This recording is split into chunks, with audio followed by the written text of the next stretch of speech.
欢迎收看关键时刻，我是钟道和。这几年台湾一直围绕着2027年攻台的时间表。今天兰德公司就是美国的智库提出了一个新研究、新报告。你看它标题非常的有意思，他说中国军队的建立的目的不是为了打仗，这是什么意思？它里面举了说，解放军有40%的时间都在干什么事情？竟然都在做思想的灌输。都在做这些没有做战备的事情，所以他的结论非常简单：你中国军队要超过美国，那是不可能的事情，而且还差得非常远。而且千万别忘了，主要在中国这次大清洗中，他已经把唯一一个有上过战场、有实务经验的张幼霞，把他清洗、把他整肃掉了。所以就如同我们昨天讲唐安祖所说的，现在的中国的解放军只剩一些阿谀奉承的虾兵蟹将。所以解放军2027年的攻台，恐怕真的是没有望了。那2027就能懈怠吗？当然不是。美国的动作非常非常多，他们最近搞了一个叫做空中远征联队，这个是什么东西？他们就是飞虎队的后代。当时飞虎队在2战的时候是让人家闻风丧胆，大杀四方。没有想到这个他们的后代竟然死而复生。他们要搞的是，他们比委内瑞拉的那一次还要来的凶残。我们都知道委内瑞拉那一次是20个基地同时起飞，在大家约好时间之下集合杀到这里面去，而这个空中的联队，它是全球的基地起飞来进行杀敌，而且还有一个准则：如果今天遭到解放军包括网络、包括通讯、包括卫星的破坏下，没有指挥的前提下，你可以进行动手。简单讲，我让你先斩后奏。好，我们现在介绍今天的来宾，第一位财经专家黄世聪，大家好；时评人员张宇轩，好；资深媒体人姚慧珍，大家好；教育专家林廷辉，大家好；台湾学院黄敬平，大家平安。好，最后资深媒体人吴正峰，大家好。松哥，我们就讲，2战时期，台湾人真的很感谢飞虎队，然后飞虎队没有想到，现在2026年了，死而复生，那个飞虎队让人闻风丧胆，飞虎队他们真的要回来了。对，没错，在2战的时候，我们知道说，当时有个美国组成的飞虎队来跟我们这个中华民国的空军互相合作，包括说在后期来对抗日本的这个空军，甚至这个滇缅战争的时候也来帮助我们。所以战后的时候，他甚至还来台湾帮助我们建立一些后勤的一些相关的这个设施。所以飞虎队我们2战时间都非常感念。就没想到现在呢，美国要再筹备一个叫2027的飞虎队，对，没想到又来了。那它这个是什么呢？这是这个美国要弄一个叫做空中远征联队的这个概念，那由这个美国的23空军联队，那23空军联队就是过去飞虎队的前身，就他现在又要重新来了。对，那因为呢，这个美国的这个空中远征联队的这个概念是要针对台海。特别是要针对中国而来，所以来说，你看，从2战时间的飞虎队到现在的新飞虎队，都是要保护我们中华民国或是保护我们台湾而来的一个概念。好，那么讲，美国还是非常认真在这个筹备一些相关未来的这个作战。虽然说这个兰德公司有出了一份报告，这个报告就说什么呢？因为我们知道最近不是张幼霞这个被关起来了吗？被抓了吗？被处理了。被处理了之后，大家说，哎呀，这个外界都说中国军队啊要能够击败美国军队了，那好像是不可能的一件事。好，他就说这个解放军的成立是为了满足中国内部的政治问题，不是为了要打仗。对，中国军队拥有一些危险的武器，但战胜美国的军队能力其实被夸大啦。他说，只要失去陆基飞弹，就是中国不是有很多飞弹吗？从东风系列的啦，那些飞弹，只要你那些飞弹没有办法支援的话，中国军队就必须要靠基础的这个所谓军事领导、联合作战能力、训练水准、现代的战争的知识，还有指挥文化，才能够战胜美军。然而这方面来说的话，你觉得解放军可以吗？不过因为有陆基飞弹，所以美国要有一个新的概念，什么概念？因为有可能在作战的时候呢，美国会这个中国会发射陆基飞弹，会摧毁什么？摧毁你的指挥通信系统，所以你会变成是一个一个孤岛，一个一个孤岛的时候呢，所以他们才会提出所谓的空中远征联队2.0的状况，在台海或者印太的这个高端冲突中，后方的通讯还有卫星有可能会被中国切断。那切断的时候，所以我们目前为止来说，要印一个新的办法。新的办法就是说，你要授权给前线先斩后奏，因为我已经没办法知道指挥官要做什么，那我们就在前线看到什么战场，我们就做怎样的动作。好，问题是赵尔，你觉得做这个动作容易吗？非常非常困难。你看原本我们都互相不认识，结果在前线上面，我们现在怎么去作战？所以它这个概念其实是不太一样的概念。什么概念呢？他就说我们要有一个空中联队，这个空中联队要36小时要集结，集结之后再落地43小时要形成全面的战力。然后呢，你要这样子集结在一起的话，你要有18个月的受训，也就是说这18个月我们的彼此互相的熟悉，熟悉的时候，然后还有为期6个月的这个战备的这个部署，这样才能够形成一个所谓的理念。好，合作默契，他们预计这个所谓的空中远征联队2.0是在2027年的财年要上路哦。它强化高冲突下的快速部署与全球投射能力，就要快速的抵达，然后新制强调整合空中战力的生成，然后以提升这个作战的默契，然后配合敏捷的这个作战部署的概念，能够快速派遣小规模的单位在孤岛里面状况下。自己的自主作战的一个状况，所以松哥，这个根本是什么？我们都知道委内瑞拉这件事情哦，它不是说美国的军队集结之后杀到那边去，没错，它是20个基地同时起飞，就往纽约这边杀过去。对，所以委内瑞拉这件事情根本叫小菜一碟。对，它是要干嘛？它搞的是全球的投射在上面的。对，没错。那美国有没有演练过？美国演练过非常多类似的概念，譬如说，你看。第354的这个空中远征军联队，它就展现所谓的铁臂手行动。什么叫铁臂手行动呢？快速投射。所以快速投射的时候，它是讲 F-35会在没有这个预警的状况之下，迅速前往日本。就是说，从美国飞到日本，然后飞到日本之后，迅速加油还有武装，这就是快速投射嘛。好，另外一个概念是什么？他们说，他们 F-22有练过一个叫做弹性战斗部署。什么意思呢？也就是说，我飞过来的时候，我从美国飞过来，我要因为从美国飞到印太的这个地方，要经过一个地方加油，那就叫关岛。关岛他们要做什么？热加油。什么叫热加油？就是我呢进去的这个停在这个机场那边的时候，我没有把引擎熄火，你赶快帮我加油。加油之后呢，因为不需要热机，我马上就可以开始快速起飞。加油完了就快速起飞，落地即战这样一个状况。而且他们就说这个概念是什么 ？S。对，就是王牌的概念。对，所以你知道，事实上他们有美国演练过，透过 F-35，还有透过 F-22，有演练过快速部署，因为这个都是快速部署到前线的。好，那除了这个快速部署到前线的这个 F-22跟 F-35之外，还有另外一个，我们刚才不是说小规模的这个组成？那小规模组成到底是怎么组成呢？好，我们就讲，现在当然你要去踹门的时候是 F-35跟 F-22，但是你在地区作战的时候，因为地区作战就比较小规模嘛，所以它是这样子的。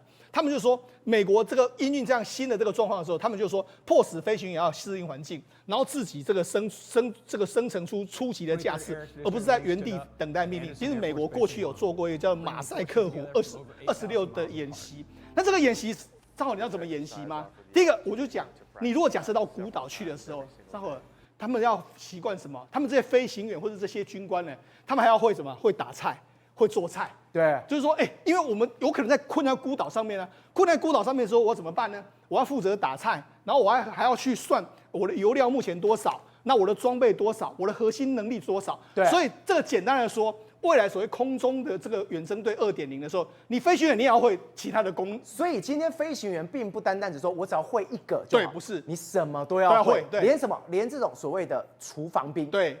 他也要会杀人，他也要会作战，你要有独立作战的能力的，对，你都要能够做到这样一个状况哈。那除了做在这个状况之下，你看他们又说，你看他们还有什么空中这个空军人员，还有扑灭火灾的人员，什么都我们全部都要会。他说，如果我们的敌人低估了这一些人，你们大错特错。对，我们刚刚讲这部队里面真的很凶，是。就我们知道这个所谓的前导队，就是前面的。就是飞虎队的后代，没错。这个第23联队来说，就简称叫飞虎队，下辖的第23作战机大队，包括是74、75的作战中队，然后他操作这个。那你看他的 Mark， 他就是以前就是飞虎队的前身的意思。飞虎队之前就是从这个衍生而来，所以呢，这个为什么我们才说这是2027年的新版的飞虎队，就是要对抗中国而来，也是防卫台湾，就是这样一个意思。好，美国空军参谋长呢，就是前印太的这个空军司令叫威尔斯巴赫，对，他就是一个非常重要的人物。他为什么他会提出这样的一个概念呢？因为我们就想，过去美国是谁啊？在反恐战争用重包，什么叫重包？就是啊，你出去的，你出来，你去的，就类似有点像这一次的委内瑞拉，就你这个基地出一个，这个基地出一个，这个基地出一个，然后大家一起到远征到前线去作战。那现在问题不行，问题是你现在我们就说他要废除这样的这个状况，对，要求部队部署要绑定18个月，你们就要提前就要训练，我们就一起生活训练18个月，对，以后发生什么事情，是我很懂你，我知道你要干嘛的，要有默契。他的经历你看啊，他曾经担任过夏威夷的这个空军基地的这个太平洋作战，所以他跟太平洋、印太有关系。然后他紧接下来的话，到哪里？加手纳的空军基地，所以他到日本来。然后到日本来之后，后来他又到什么？他又到这个所谓的这个又驻韩美军。所以你看，他有驻韩美军，然后印太这个夏威夷的空军基地，然后又到日本去工作的一个状况。然后后来他还担任什么印太的司令的印太司令部的空军司令。所以你看，他从基层在各地磨练过，后来还担任这个，然后后来还这个。他最近一段时间主导什么午夜之锤的行动，是他的，对，所以你要他有参与的，对，所以你要知道他做了非常多的动作嘛，哈。所以今天威尔斯巴赫他根本就是一个大鹰派，没错，而且他真的非常悍哦。是为什么会说悍？他过去有参加过这么多的这种经验，不管在印太，不管在韩国、在日本，甚至呢，他过去是什么？他出身的是运输机队跟测试的飞行员，表示什么？他超会飞的，是，而且你可以看到他当时在驾驶这个 F-22的时候。他可流畅的嘞，对，没错，我们就讲他实际上是出身自所谓的运输飞队跟这个所谓测试就是他就已经上去了。我们刚才讲测试飞行员其实是相当厉害，为什么？因为我可能对这个飞机还没有很了解的时候，我必须要测试出它最大的性能，让大家知道说这个飞机到底怎么样。所以你看他能够这个驾驶 F-22，你就知道说事实上绝对是顶尖中的顶尖。对，你就知道说我们刚才不是讲他那么多印太的经验来说，你就知道他到底要对付谁嘛。一定是对付中国嘛，所以他提出的概念毫无疑问就是对付中国。好，那你知道中国有没有紧张？当然中国紧张。我们就讲，从这个马杜洛被抓之后，事实上中国的整个这个好像就这个绷起这个神经。为什么？你看最近这样，最近你看这是最近哦，这是最近的这个你看这个新华网哦，你看1月27号说什么？美媒披露，这个美国推进在日本三泽基地部署 F-35A。美国本来就在这个地方，日本本来就有 F-35A 了嘛，在紧张什么？对啊，本来就有。然后他说什么？他说什么？警惕美军悄悄来，偷偷打。美军上演这个美军演练上百架的 F-35突击。而且你看，他还做这张图出来，这是什么？连 AI 他都做了。对，好，那为什么要小心他偷偷来、偷偷打、悄悄来、偷偷打？就是马杜洛嘛，马杜洛不是这样子，他们要小心。事实上是谁要小心？是习近平要小心嘛。那你看还说，他们还推出个动画，这个动画说什么？他们说美国未来可能会怎样？会偷偷来想要突袭中国这样的，搞不好那种所谓过去日本偷袭珍珠港的事件，会在美国会偷袭我们中国的一个状况啊。所以我才说，在马杜洛事件之后，中国整个军方是绷紧神，尤其现在张幼霞人已经不见了嘛。那张幼不见的时候，解放军真正的有实战能力的人也不在。所以我才说，现在或许对习近平来说，他真的是非常紧张的一个时刻啊。宇轩，解放军到底有没有战力这件事情，你刚刚看到我们提到兰德智库讲非常简单，解放军就是为了政治而存在的。赵和，这个是中国5000年文化优质的传统，这传统是什么？逢迎拍马屁，官场要做戏。所以呢，对人来讲，做人做事不重要，重点是你的马屁拍的响不响这个才是底当当的。来，你仔细看这是中国的军队。他们站在那边不是重点，因为发现现场在下雨，对，而且大量大的雨。但是这个雨呢有点奇怪，因为呢它会随着非物理原则的这种风势开始左吹右摇右晃，是人工造雨。也就是他们今天要拍一个形象照，旁边是洒水车，对，然后有一台洒水车，来水大点，来，你们拼命洒，我们很辛苦，拍我们使劲洒啊！我跟你讲人家看完之后呢，只觉得不是洒水车的问题是这群是傻子吗？不是，宇轩，我真的觉得看完这画面之后，我已经觉得够扯，结果没有想到，我还看到这个，竟然逢迎拍马到这个程度，或者是说你们到底在训练些什么？你竟然让你的解放军站在马背上面。这什么新战术吗？对照，你现在看到没有错这个不是拍照这是训练，也就是他们的行列式，他们的队伍在行进的过程当中要呈现这样的一个姿态。但是我要帮他们说一句话，他们有他们的逻辑跟理论。他说，因为人跟马之间必须要较个高下，谁是骑手，谁是坐骑，所以我跟马我要互相征服。当我想要去征服马的时候，马会干嘛呢？会甩我，把我甩在地上。对，所以当我可以站在马上代表我是一个真正的骑士。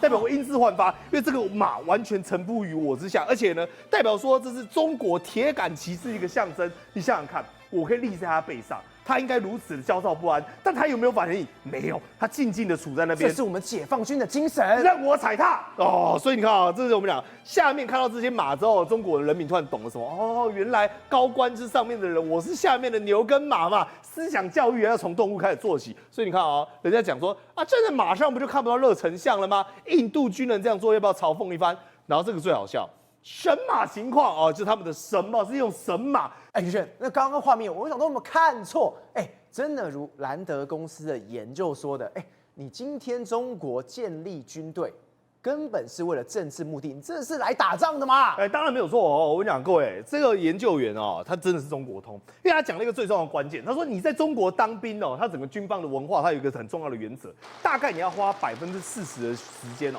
进行所谓的思想训练跟教育。对，哎，各位，我跟你讲，就是40%时间学会如何拍马屁。士兵呢，必须学习中共报刊上面关于马克思主义的思想以及相关的讲话和评论。换言之哦，他的训练、研究、考量、行动、活动都是政治忠诚为第一优先。所以你知道会发生什么状况吗？他们的训练里面有跟搞笑一样，而且这一段话我最喜欢。这是呢，我们讲美国人特别去评论说，他遇到中国人的时候，他发现中国人的样子是什么呢？也就是你如果没有把饭哦送他嘴巴，然后呢不断的拍他马屁说快吃，你好棒，吃的真好哦，他是不会把饭吃下去的啊，就是形容太贴切了吧，根本没办法打仗。来，不相信是不是？我跟你来，各位现场来段。中国如何应对无人机？你有看到这个男子？对，他好像在玩那个我们讲的这个1、2、3木头人，在那边绕圈圈，然后有一根棒子在那边甩来甩去，然后在底下滚来滚去，然后呢，突然间有一个人拿这个东西往他头上砸，你知道他在进行什么训练吗？无人机闪避训练啊！他在进行无人机闪避，他是要去闪避还是要去击杀他？对，他要闪避无人机，闪避他，对，因为他不敢击杀他。对，就是说，因为他们看了乌俄战争嘛，就发现说很多北韩士兵啊、俄罗斯人啊惨死在无人机下嘛，所以他的意思说，你看哦，如果无人机要来抓我的话，我就躲着圈圈这边绕那个柱子，无人机就撞不到我了。对，然后呢，我就赶快躲到我们讲的哦，像是上面有那种枪林弹雨哦。然后你看哦，这个是什么呢？就是无人机如果迎面而来的话，我赶快就扑街，然后滑了铲，然后滑到底下去，然后躲在这个幕后。我想各位这是傻子啊！你这样子绝对不可能躲得掉。不是，我们看到俄乌战争，哎，有多少俄罗斯的军人也不就这样吗？对，他就被杀了，结果你现在还在练这东西，不是那个时速差距有多大？然后你觉得你用这种躲猫的方式，然后你可以躲过无人机，然后你想的是说，如果美国有无人机，台湾有无人机，然后你要用这样躲的方式，所以我讲这哗众取宠嘛，所以你看连网友都说不重要，他们认为啊能躲开就行，飞过去爆炸闪有用吗？来，这讲到一个重点，无人机会自爆好不好？它不是飞弹，它不是撞到你才会爆，它靠近你就爆炸，它爆炸的至少3公尺都炸掉，还跟你在那边弄这些有的没的，这训练这种乱七八糟的东西。但你反观美国，来照这一台，我觉得真的太了不起了。就是我们讲，曾经在委内瑞拉，他们也讲说这一台战机哦，应该有付诸到我们讲的很重大一个功能。你首先看哈，它的全名呢，应该叫什么呢 ？EA-37B。对，那为什么是湾流？来，各位重点来了哈。我们刚才讲到很多其他的电战机，比如说 F-16啊、F-18，其他机型去改的，对不对？这台不是，这台是民航机。对，它是民航机哦。但民航机怎么电战法呢？来，第一个，它上面可以载很多人。大概2个驾驶加上6个电站官，那6个电站官里面，它整个飞机里面哦，全部都布满所谓的高科技这种电子设备。那电子设备要干嘛呢？他们要进行所谓的电站的干扰，而且干扰跟你想的不一样，因为它下面呢有装一个类似我们讲阵列雷达的东西，但它的阵列雷达一般是来讲是征收，对不对？它不是，它有强波器。它把它阵列雷达急速强迫之后呢，它等于是因为它的飞行高度是不是比战斗机还高？对，因为它是一般民航机，但是呢，它又可以刚好打穿到很远的地方，因为强化它的波长。它强化波长之后，它只要1攻击之后，第一个你的通讯全部会被干扰中断。对，也就是你的雷达很厉害嘛，但雷达是不是要传输回去你的主电脑、你的中控室、你的战情室才有办法应用嘛？它在雷达那个过程当中就已经把雷达所有的电脑资料瘫痪，所以你可以征收没关系，但你会征收到一堆垃圾，因为我把一堆垃圾资讯塞给你，对，它像骇客一样，我像木马一样，我把一堆东西封包丢给你，然后搞了你整个炸掉，所以呢，它传输回去的时候资料全部不能用。再第二个不只是雷达，它的无线电通讯哦，你想想看，各位最可怕的是什么呢？当你今天发现了美国打过来的时候，然后你的电话接不通，然后你传输接不通，彼此之间呢，就算你有1万个人，完全没有办法联系，它可以去中断你的通讯系统。再来导航，还记不记得我们那时候讲到说，很多时候美国要开战的时候 ，GPS 东南西北分不清楚，它直接瘫痪掉你的 GPS。对，所以之前是不是有飞弹？记不记得打到类似乌俄战争还是欧洲那个区域的时候，就飞弹莫名其妙的以为自己好像在南极还在哪里，然后整个又绕出去，又再绕一大圈。对，它可以改变飞弹导航，改变这种防空设备的导航。所以这一台比之前委内瑞拉，它当时进去的是EA-18G，对，这一次在部署在德国，针对伊朗而来的，这是 EA-37B，对，这比那个还要来的强。对，更加先进。对我跟你讲，这真的是黑科技。等于说，它如果过去的话，基本上伊朗的防空设备全部瘫痪。但因为现在美国一直不讲嘛，他们到底怎么瘫痪委内瑞拉的，大家就很好奇嘛。所以我们当然要找这个给大家看看。来哦，你看哦，再来它的干扰在什么呢？远距之外，因为我知道你在担心。这一台民航机又没有作战能力，对不对？是不是很容易被打下来？我跟你讲它都是狙击千里之外，所以你想要把它打下来呢，基本上根本不可能。它甚至可以干嘛呢？你看收发敌人的雷达讯号之后呢，及时数位化，再修改，再重新发射变形波，制造幽灵战机，也就是你的雷达会骗你。当你今天比如说雷达去征收到的时候，你想说没有战机，其实有10几台在天空。但是呢，它甚至可以干嘛呢？当你其实没有战机的时候，这一台它可以营造出好像有30台 F-35伴飞一样，对，你会被它的讯号错假因为上面有骇客。所以今天伊朗我们才讲，他不是说他把他的电信网络全部都中断吗？非常强吗？有什么干扰器吗？结果如果美国出这一台去的话，伊朗是会被打趴的。对啊，因为你增过中断没有用啊，你的雷达还是要启用啊。你的雷达的毫米波还是要去继续使用啊，所以你像在这种情况之下，没有比较，没有伤害。当你把中国在那边花拳绣腿站在马背上，跟美国呢是我们讲的把中国当做马我们讲一样在愚弄的时候，你就知道差距有多大。廷伟，我们刚才在讲一件事情，2027，美国有没有在准备？有。刚刚讲这个空中的远征连队下去，真的是针对性非常非常强。而为什么说2027是有准备？我从来没有办法想到的是现在。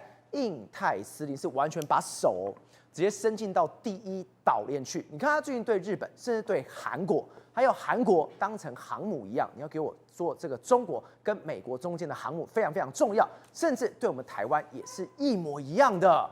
对，你知道印太司令来讲的话，他们在第一岛链本来从日本、韩国到台湾来讲，他们甚至菲律宾还有跟澳洲，他这些所有的地方来讲，都是要配合整体的印太司令的规划。对。我们今天国防部在讲就是说军购的采购流程他这个讲军购采购流程，那是过往本来就行政程序方面本来在做的事情。对。但是这个战规司呢，它其中有泄露出了一个非常重要的讯息，也就是说，所谓的印太司令我们要跟印太司令来做协调。对。也就是说，我们的战备整训来讲的话，不是单独的自己去想定而已，而是要跟印太司令之间呢有任何的作战计划之后。才会去写出我们的这个作战计划，以及编列我们的国防预算，然后我们要采购什么样的军备，从这当中来讲的话，才会跟美国来提出所谓的要价书，对，然后这时候才会有美国这边去核准，而核准的过程当中，也要经过印太司令，所以我要讲什么意思了，就是说它其实有一些漏的口风，什么漏的口风？我们本来大家都以为说 AIT 里面有所谓的军事合作相关的人员，对，这些是从美国过往的五角大厦，就所谓的战争部派过来的。但事实上，现在在我们的 AIT 当中，其实也有印太司令部的人员。我曾经也见过他们几次，而他们呢，基本上跟战争部的，就是说美国国防部的这种所谓的文化来讲的话，当然都是军人没有错，但是你就会看到印太司令那个眼神就像老鹰一样，说他们是有血性的，是有好像要杀人那种感觉，杀人的。对，那所以他们的所有的做法就是完全就是什么，冲着中国而来，什么意思呢？其实你知道，你只要在第一线，你只要在美军第一线，他们基本上华府这边来克制他们，都是说先暂时跟中国之间不要真的进入到那个所谓战争状态。对。但是事实上他们在第一线的所有的军舰也好，军机也好。他们都很想去修理解放军，你知道吗？他们事实上意思是说，我们那么强，我们为什么不打他一拳，让他知道我们的厉害那种感觉？对。所以你知道，印太司令他事实上就是24小时都在筹备着我如何马上会接战、马上会打仗的这个概念。对。而今天你知道 ，Kirby 就是美国这个所谓的国防部的次长，他到了这个韩国的时候，其实也在明着修理李在明。李在明意思是说没有韩国我们的事情我们就自己可以来做防卫我们韩国的国防预算也很高然后韩国也在整体来讲的话，军力来讲占了全世界的第5名。但是你知道 Kobe 去来讲的话，他其实没有在讲北韩，你知道吗？对。他在演讲当中，他接受那个世宗研究所的邀请，然后在演讲当中18分钟的演讲。7次提到中国，但是连1次北韩都没提到。而且他里面讲的最经典的一段话是什么？他说，同盟不应该建立在单方面依赖的基础上，而是应该以共同的责任为基础。韩国正是最深刻理解跟实践这一点的国家，他拿着这个棒子轻轻的敲打，你听到了吗？对，也就是说，你今天不是说你依靠美国来进行的国防，当然他意思是说，你李在明你们国防预算你要自己编列，你要自己救自己，这都 OK。但是其实你看他提到的，美国好像已经不再把北韩视为是最重要的敌人，也就是说，在韩国部分，那现在等于是说间接的告诉你说，你韩国你的真正的敌人也是中国，而不是北韩了。对，那这时候你这个李在明不是那边讲说啊，我们跟中国也是好朋友啊，跟谁都好朋友。这时候你李在明是不是搞错了？你李在明你要想清楚啊，你的南韩的军队，你现在配合美国的印太司令部，要进行对中国的所谓的我们讲集体作战了。这一个概念是什么概念？就是说，美国不认为说北韩你会侵略南韩了。现在 Kirby 讲的这句话的意思就是，真正的威胁是来自中国。对。那如果你驻韩美军，基本上如果不是为了保护，就是说你南韩这个去抵抗北韩的侵略的话，那到底驻韩美军在干嘛？驻韩美军就是要保护台海啦，就是要保护对中国的这些相关的这些可能的一些威胁的作为。对。所以今天你的驻韩美军已经不是你李在明里面所想的这个概念而已，只是很自私的，只有局限在朝鲜半岛上面。他必须要跟谁？跟驻日美军、跟台湾、跟菲律宾、澳洲一起做协同作战的可能性。那如果是这样的话，那就很清楚了。我们今天台湾所做的台湾之盾，已经不是只有台湾之盾的概念，对，它是涉及到从日本、韩国、台湾一直到东南亚当中的美国它所建构的金琼系统当中的其中一个分布的概念而已。对，也就是说，我们今天要看清楚一个局势。就是说，整个第一岛链来讲的话，全部都列入印太司令的全面规划。台湾已经不是单纯的进行自己的自我防卫规划，而是全面纳入了整个印太司令的规划。那这样的话，就是代表说，你今天所买的武器，已经不是你单独只是涉及到台湾需要而已，而涉及到的是你要去协助日本啊、韩国，甚至韩国也要协助台湾等等之类相互赖的这种情况，是不是只有单边的依赖的概念而已？这大家相互帮忙的概念来讲的话，来能整套的去建构出第一岛链的防卫计划。宏观取材，厘清真相，犀利精准，深入剖析，时刻掌握关键，新闻时事不漏接。老时段，新气象，我是钟浩和，关键时刻2.0，全新出击。